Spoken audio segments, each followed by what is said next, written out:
भारत माता की, भारत माता की, भारत माता की, वंदे, नमस्ते, bonjour।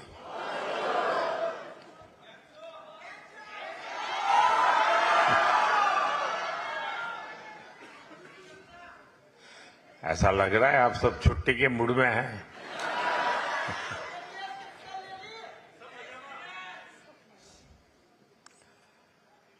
साथियों, ये पेरिस शहर लाइट्स का शहर है, ये रंगों का शहर है। यहां आर्ट है, आइडियाज हैं और इनोवेशन की प्रेरणा भी है। इस शहर को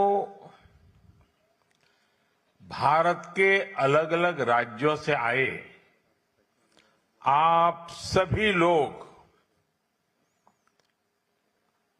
और भी खूबसूरत बनाते हैं, नए नए रंगों से भर देते हैं। कोई तमिल है, कोई पंजाबी है,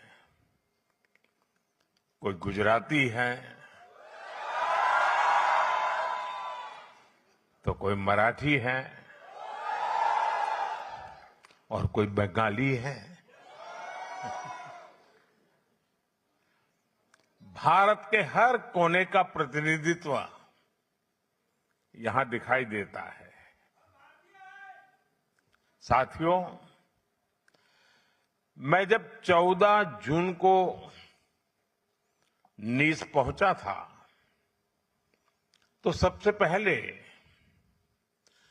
भारत इनोवेट्स इस कार्यक्रम में शामिल हुआ था। आज जब मैं फ्रांस से वापसी की तैयारी में हूं तो लग रहा है जैसे भारत कनेक्ट्स कार्यक्रम में आ गया हूं।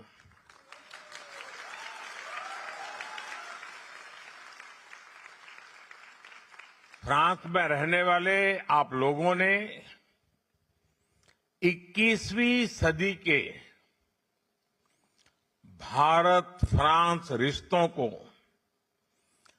जिस तरह कनेक्ट किया है वो हमारी स्ट्रैटेजिक पार्टनरशिप की बहुत बड़ी ताकत बन रही है। मैं आप सभी के लिए भारत से 140 करोड़ देशवासियों की शुभकामनाएं लेकर के आया हूं।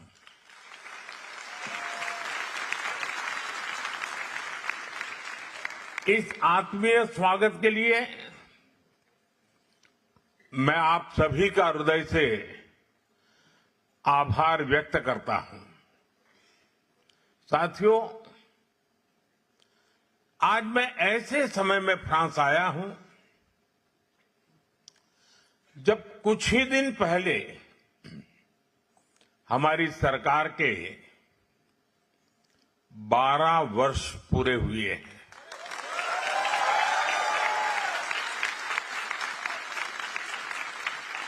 चुने हुए प्रधानमंत्री के रूप में निरंतर 12 साल तक देश की सेवा करना मेरे जीवन का बहुत बड़ा सौभाग्य रहा है।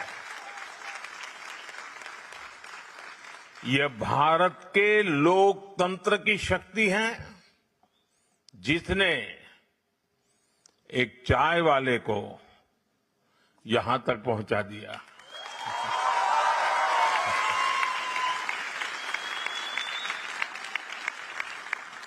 साथियों, बीते 12 वर्ष 140 करोड़ भारतीयों के अद्भुत सामर्थ्य के रहे हैं। 12 साल के इस कालखंड में भारत का जीडीपी दोगुना हुआ है।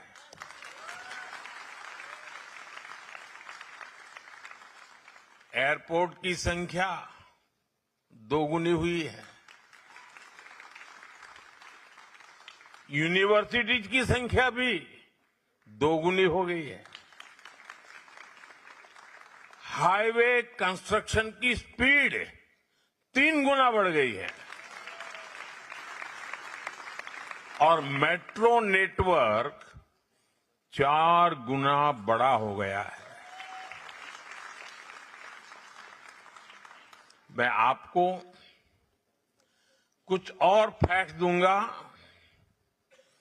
इससे आप अंदाजा लगा पाएंगे कि भारत किस स्पीड और कितने बड़े स्केल पर काम कर रहा है। पिछले 12 वर्षों में भारत का एक्सपोर्ट 35 गुना यानी 35 टाइम्स बढ़ गया है। और एक फैक्ट सुनिए, भारत में मोबाइल मैन्युफैक्चरिंग यूनिट्स में 100 गुना की बढ़ोतरी हुई है, 100 टाइम। भारत अब दुनिया का दूसरा सबसे बड़ा मोबाइल फोन मैन्युफैक्चरर है। इसी गति, इसी प्रगति का नतीजा है कि आज भारत दुनिया की फास्टेस्ट ग्रोइंग मेजर इकोनॉमी है। साथियों, आज भारत की कहानी सिर्फ इकोनॉमिक प्रोग्रेस की कहानी नहीं है, सिर्फ यहां अटक नहीं जाती है। ये सोशल ट्रांसफॉर्मेशन की भी कहानी है। पिछले 12 साल में देश में 25 करोड़ लोग, यह आंकड़ा सुनकर के आप भी हैरान हो जाएंगे, 25 करोड़ लोग गरीबी से बाहर निकले हैं।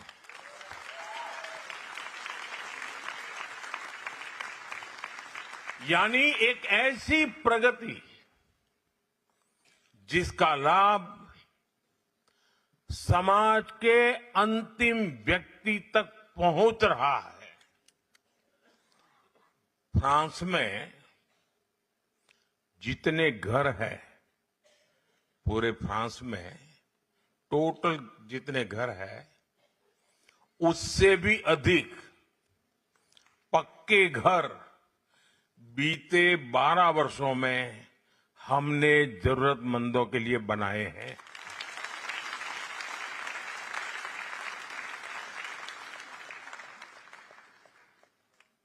अब हर परिवार के पास, गरीब से गरीब क्यों न हो, बैंक अकाउंट है। फाइनेंशियल इंक्लूजन एक सरकारी कार्यक्रम नहीं, बल्कि सामाजिक परिवर्तन का अभियान बना है। साथियों, इन 12 वर्षों की उपलब्धियों में एक उपलब्धि ऐसी भी है जिसे किसी आंकड़ों से या अंकों से नहीं मापा जा सकता। वह है 140 करोड़ भारतीयों का आत्मविश्वास।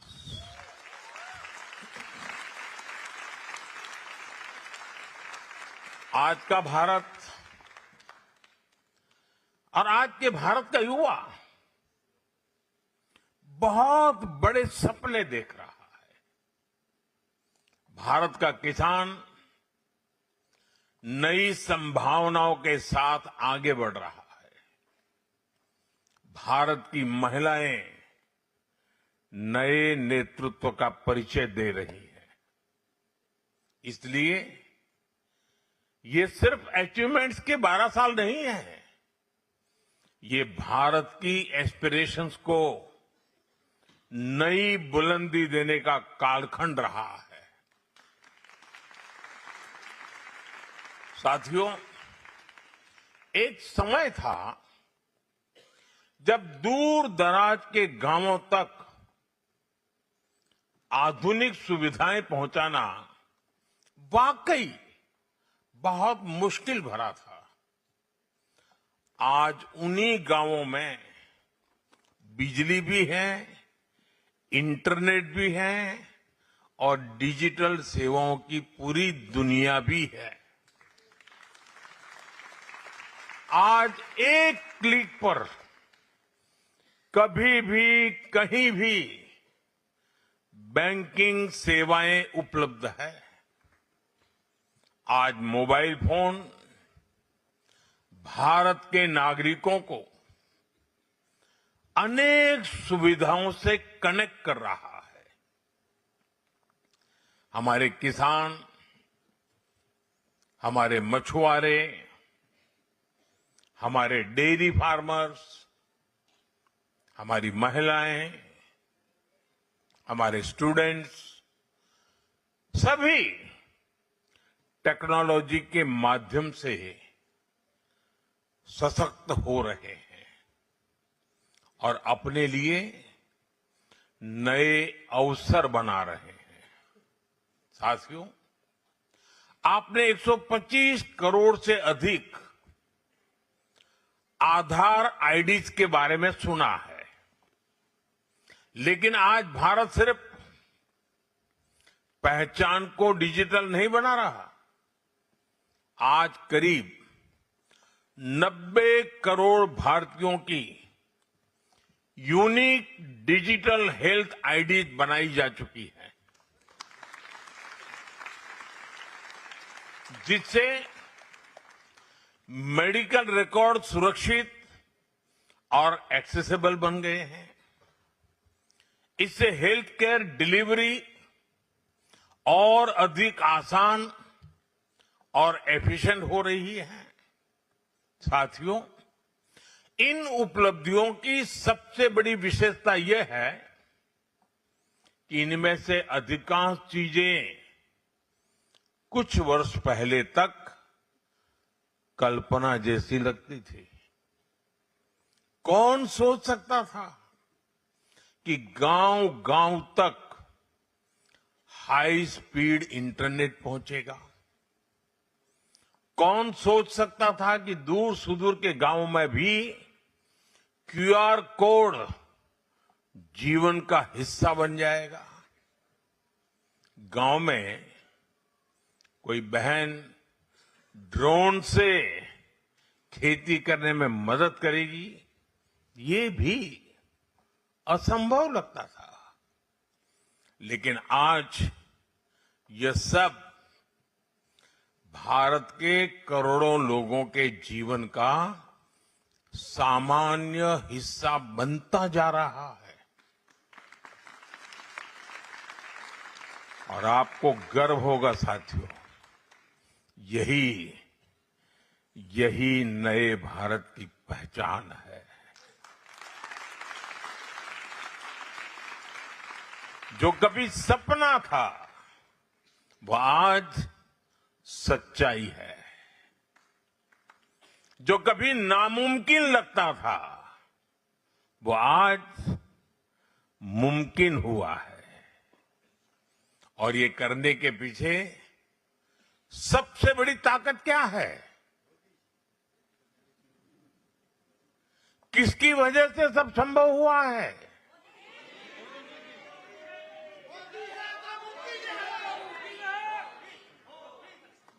ये मोदी के कारण नहीं, वो ताकत है भारत का लोकतंत्र, भारत की डेमोक्रेसी। इस डेमोक्रेसी में सबका साथ है, सबका विकास है।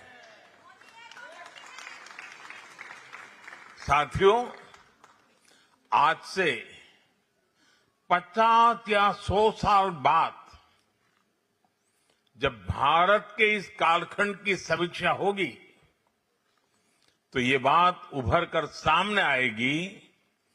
इस कालखंड को भारत की एस्पिरेशंस ने ड्राइव किया। ये भारत के एस्पिरेशंस का नया युग है। जहां बिजली पहुंची है वहां लोग सिर्फ बिजली नहीं चाहते, वे स्मार्ट लिविंग चाहते हैं। जहां ट्रेन पहुंची है वहां लोग हाई स्पीड कनेक्टिविटी चाहते हैं। जहां हाईवे बने हैं वहां लोग वर्ल्ड क्लास एक्सप्रेसवे चाहते हैं। जहां इंटरनेट पहुंचा है वहां लोग एआई और डिजिटल इनोवेशन में नेतृत्व चाहते हैं। यानी आज भारत के लोग अपने जीवन को भी नेक्स्ट लेवल पर ले जाना चाहते हैं और भारत को भी नेक्स्ट लेवल पर ले जाना उनका मकसद है, उनका संकल्प है, उनके सपने हैं।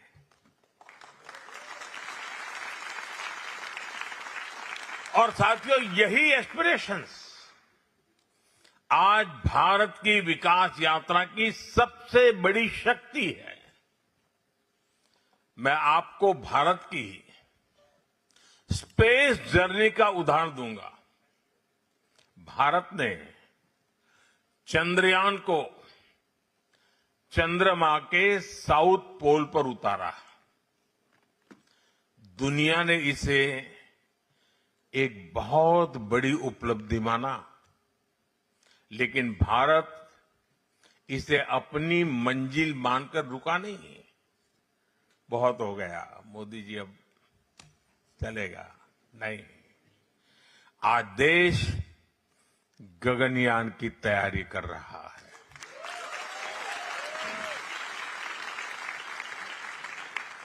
आज भारत अंतरिक्ष में अपना स्पेस स्टेशन बनाने की दिशा में आगे बढ़ रहा है। हमारे space startups global space economy में अपनी जगह बनाने के लिए पुरजोश काम कर रहे हैं, आगे बढ़ रहे हैं। साथियों, ग्रीन एनर्जी के क्षेत्र में भी भारत की यही एस्पिरेशन दिखाई देती है। सोलर पावर में भारत की उपलब्धियों की दुनिया भर में लगातार चर्चा हो रही है, लेकिन भारत अगली छलांग की तैयारी कर रहा है। ग्रीन हाइड्रोजन में बड़े निवेश हो रहे हैं। एडवांस न्यूक्लियर एनर्जी पर तेजी से काम हो रहा है। आपने भारत के फास्ट ब्रीडर न्यूक्लियर रिएक्टर से जुड़ी प्रोग्रेस के बारे में भी जरूर सुना होगा।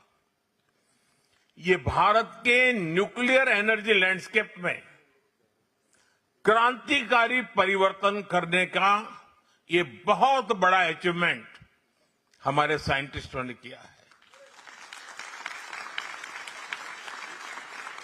साथियों, आज का भारत भविष्य का पूरा इकोसिस्टम बना रहा है।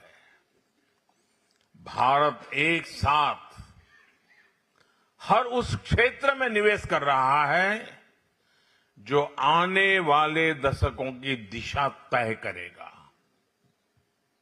अभी आपने कुछ दिन पहले ही देखा है, नीस में भारत इनोवेट्स का एक आयोजन किया।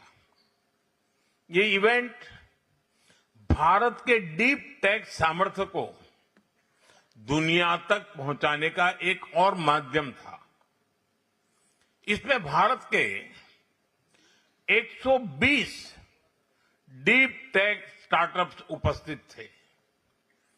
भारत इनोवेट्स में करीब 1400 B2B मीटिंग हुई है। कई स्टार्टअप्स के लिए इन्वेस्टमेंट कमिटमेंट्स आगे बढ़ी, कॉमर्शियल ऑर्डर्स के लिए रास्ते खुले,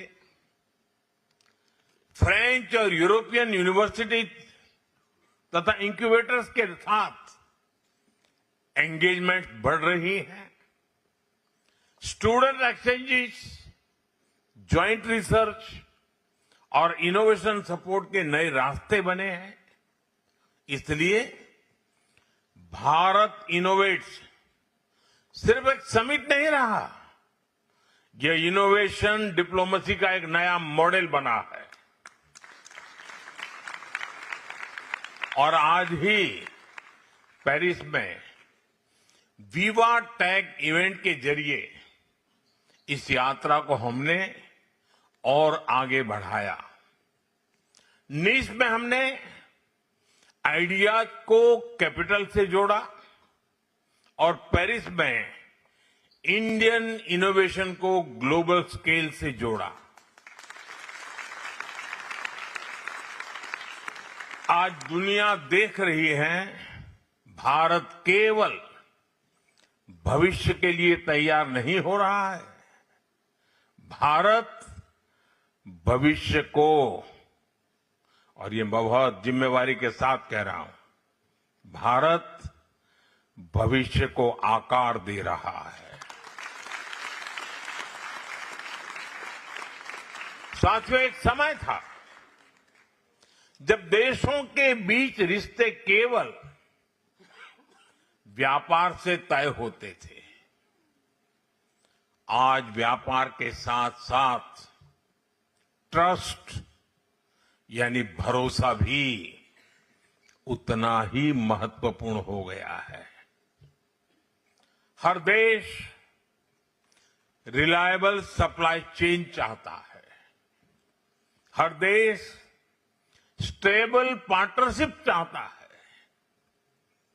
हर देश ऐसे साथियों की तलाश में है जिन पर लंबे समय तक भरोसा किया जा सके। और ऐसे समय में भारत विश्व में एक ट्रस्टेड पार्टनर के रूप में उभर रहा है।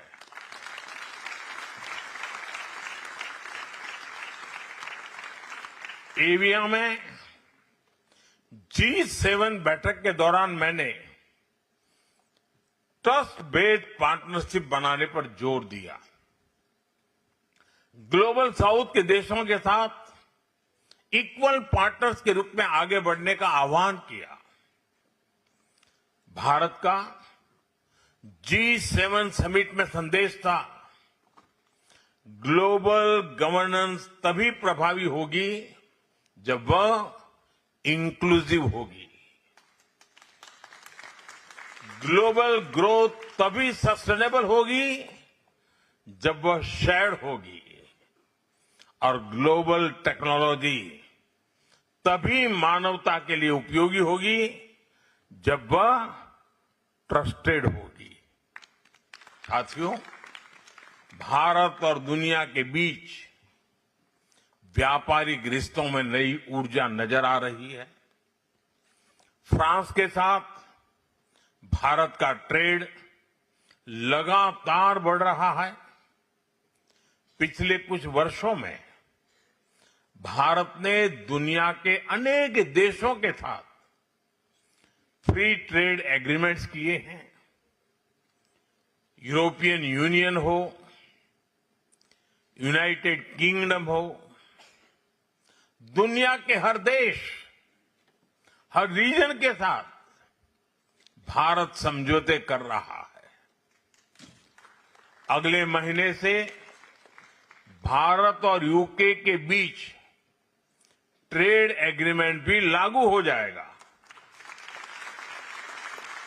यह एग्रीमेंट भारत के फार्मर्स, वर्कर्स और इनोवेटर्स को अनेक नए अवसर प्रदान करेगा। साथियों, आज दुनिया अनसर्टेनिटी और डिसरप्शन के दौर से गुजर रही है। ऐसे समय में भारत और फ्रांस की साझेदारी विश्वास, स्थिरता और सहयोग का एक मजबूत स्तंभ बन रहा है। इस वर्ष हमने भारत और फ्रांस के संबंधों को स्पेशल ग्लोबल स्ट्रेटेजिक पार्टनरशिप का दर्जा दिया था। नीस में मेरे मित्र प्रेसिडेंट मैक्रो और मैंने हमारे संबंधों को फोर्स फॉर ग्लोबल गुड बनाने पर चर्चा की। डिफेंस से लेकर स्पेस और न्यूक्लियर तक, एआई और क्रिटिकल मिनरल से लेकर हाई स्पीड रेलवे तक, हर क्षेत्र में हम मिलकर आगे बढ़ेंगे।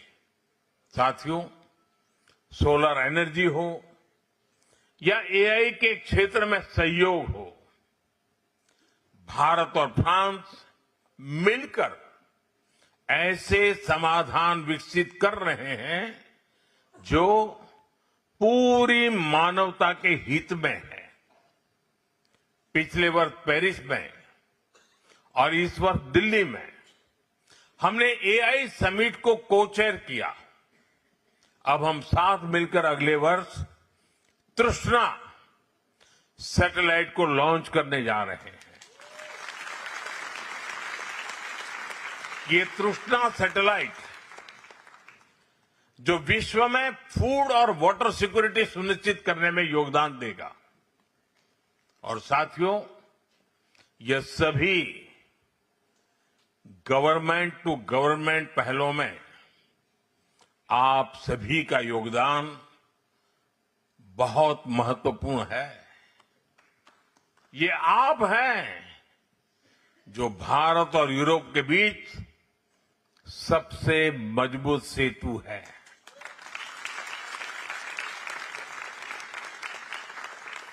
आप दोनों समाजों को समझते हैं, दोनों बाजारों को समझते हैं।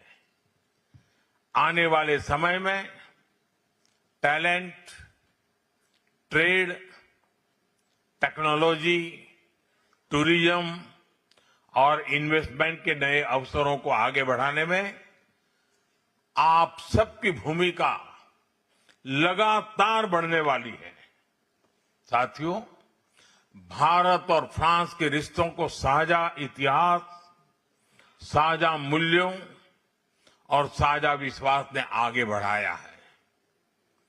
विश्व युद्धों के दौरान फ्रांस की धरती पर बलिदान देने वाले भारतीय सैनिकों की स्मृतियां आज भी हमें जोड़ती हैं। मुझे पहले नव शापेल में श्रद्धांजलि देने का अवसर मिला। पिछले वर्ष प्रेसिडेंट मैक्रो के साथ मार्सेई के वॉर मेमोरियल जाने का अवसर भी मिला। ये हमारी साझी विरासत है। फ्रांस भारतीयों के योगदान को संजोता भी है और सराहता भी है। भारतीय मूल की नूर इनायत खान हो, जिन्होंने फ्रांस की रेजिस्टेंस के लिए अपना जीवन बलिदान दिया, या महाराजा रणजीत सिंह के साथ काम करने वाले जनरल जां फ्रांसवा अलार हों, ये सभी भारत और फ्रांस की साझा विरासत के प्रतीक हैं। भारत के राज्य पुडुचेरी में भी फ्रेंच विरासत की झलक दिखाई देती है। वहां का आर्किटेक्चर, वहां की कला संस्कृति और खान पान, सभी में हमारे संबंधों की महक है। साथियों, इस समय फ्रांस समेत पूरी दुनिया में इंटरनेशनल योगा डे की तैयारियां भी चल रही है। इस अवसर पर मैं फ्रांस में योग को आगे बढ़ाने वाले श्रीमान महेश गात्राडयाल जी को भी आदरपूर्वक श्रद्धांजलि देता हूं। मैं पद्म पुरस्कार से सम्मानित शार्लोट शोपा जी को भी प्रणाम करता हूं, जिन्होंने 100 वर्ष की आयु में भी योग के माध्यम से फ्रांस को भारत की विरासत से जोड़ा है। उनका जीवन ये सिद्ध करता है, yoga does not add years to life, it adds life to years। साथियों, मैं फ्रेड नेग्री जी को भी आज आदरपूर्वक श्रद्धापूर्वक याद करता हूं। भारतीय विरासत को संरक्षित करने में उनका योगदान अतुलनीय रहा है। साथियों, भारत और फ्रांस को कनेक्ट करने वाली एक और चीज है और वो है फुटबॉल। इस वक्त यहां फुटबॉल फीवर पूरे जोर पर है। फ्रांस में इसकी दीवानगी चप्पे चप्पे पर दिखती है, लेकिन भारत में भी फुटबॉल का क्रेज सिर चढ़ करके बोलता है। खास तौर पर फ्रांस की टीम के फैंस भारत में बहुत अधिक है। फ्रांस ने इस वर्ल्ड कप की शुरुआत एक जोरदार जीत से शुरू की है। मैं फ्रांस की टीम को बहुत बहुत शुभकामनाएं देता हूं। साथियों, जाने से पहले आप सभी के लिए कुछ और अच्छी खबरें भी मैं लेकर के आया हूं, वो आपके लिए है।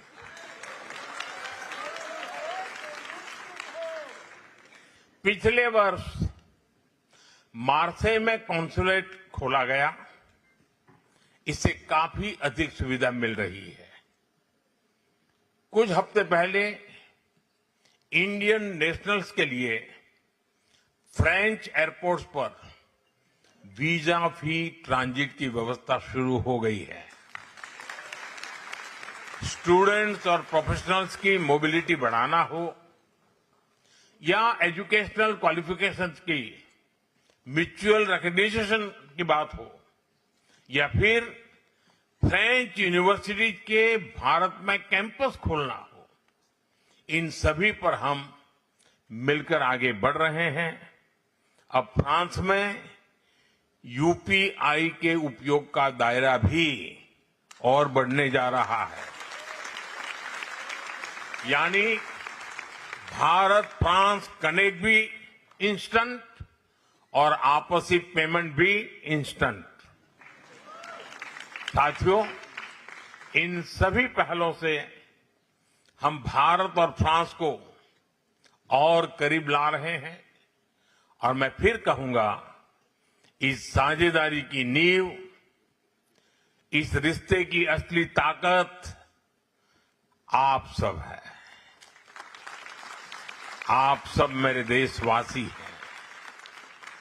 आज जब भारत तेजी से विकसित भारत के लक्ष्य की ओर बढ़ रहा है, तो मैं आप सभी से भारत के साथ और गहराई से जुड़ने का आग्रह करूंगा।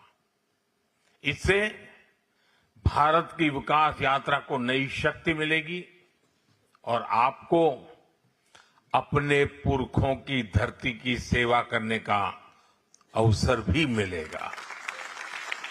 इन्हीं शब्दों के साथ आप सभी के प्रेम, आपके उत्साह और इस आत्मीय स्वागत के लिए मैं एक बार फिर आप सभी का हृदय से बहुत बहुत आभार व्यक्त करता हूं। भारत माता की, भारत माता की, भारत माता की, बहुत बहुत धन्यवाद।